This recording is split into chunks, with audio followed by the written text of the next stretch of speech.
AP assembly సమావేశాల్లో అనూహ్య పరిణామం చోటు చేసుకుంది. కక్ష సాధింపు చర్యలకు పాల్పడబోమని, ప్రజాస్వామ్యయుతంగా పారదర్శకంగా వ్యవహరిస్తామని ప్రకటించిన కూటమి సర్కార్ అదే ఫాలో అవుతున్నట్టు కనిపిస్తుంది. ఈ మేరకు అసెంబ్లీ ప్రాంగణంలోకి మంత్రుల వాహనాలతో సమానంగా మాజీ ముఖ్యమంత్రి జగన్ రెడ్డి వెహికల్ ను కూడా అనుమతించారు. ముఖ్యమంత్రి చంద్రబాబు నాయుడు వైసీపీ అధినేత జగన్ విషయంలో ఉదారంగా వ్యవహరించాలని పార్టీ నేతలను సైతం కోరారు. ఆయన వాహనాన్ని గతంలో మాదిరిగా అసెంబ్లీ ప్రాంగణంలోకి అనుమతించాలని ఆదేశాలు జారీ చేశారు. మాజీ ముఖ్యమంత్రి కావడంతో ఆయనకు ఇవ్వాల్సిన ప్రాధాన్యత ఇవ్వాలని చంద్రబాబు ఆదేశించడం విశేషం. జగన్ కు ప్రతిపక్ష హోదా ఇవ్వకపోయినా ఆయనకు ఇచ్చే గౌరవం ఇవ్వాలని చంద్రబాబు నేతలకు ఆదేశమిచ్చారు. కేవలం 11 స్థానాలు మాత్రమే రావడంతో జగన్ సాధారణ సభ్యుడిగా ప్రమాణ స్వీకారం చేస్తారని భావించారు. ప్రతిపక్ష హోదా కూడా లేకపోవడంతో ఆయనను ఇంగ్లీష్ అక్షరాల క్రమంలో ప్రమాణ స్వీకారం చేయిస్తారని భావించారు. అయితే చంద్రబాబు ఆదేశాల మేరకు ముఖ్యమంత్రి, ఉప ముఖ్యమంత్రి, మంత్రులు ప్రమాణ స్వీకారం చేసిన తర్వాత జగన్ కు ప్రమాణ స్వీకారం చేసే అవకాశం కల్పించాలని చంద్రబాబు ఆదేశాలు జారీ చేశారు.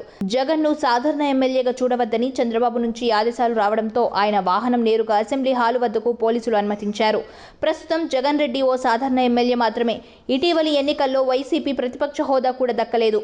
దీంతో ప్రోటోకాల్ ప్రకారం జగన్ రెడ్డి వెహికల్ ను సాధారణ ఎమ్మెల్యేలతో కలిపి సభా ప్రాంగణంలోకి అనుమతిస్తారు. కానీ మాజీ ముఖ్యమంత్రిగా ఆయనకు గౌరవం ఇస్తూ అనుమతించినట్లు శాసనసభ వ్యవహారాల శాఖ మంత్రి పయ్యావుల తెలిపారు. దీంతో వైసీపీ సర్కార్ వ్యవహరించినట్టుగా కక్ష సాధింపులు ఉండవని ప్రకటించినట్లే. జగన్ కు ప్రాధాన్యత ఇచ్చింది కూటమి ప్రభుత్వం. మాజీ ముఖ్యమంత్రిగా ఆయనకు ప్రోటోకాల్ను మించి అధిక ప్రాధాన్యత ఇవ్వడం ఇది తొలి రోజు. అసెంబ్లీలో ఈ సంఘటన హైలైట్ గా నిలిచింది.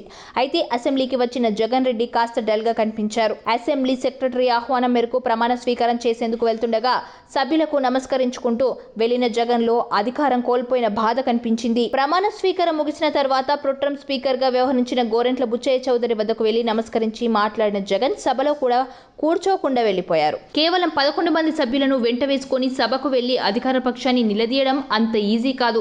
అందుకే సభకు వెళ్లే విషయంపై చివరి వరకు ఊగిసలాటలోనే ఉండిపోయారు.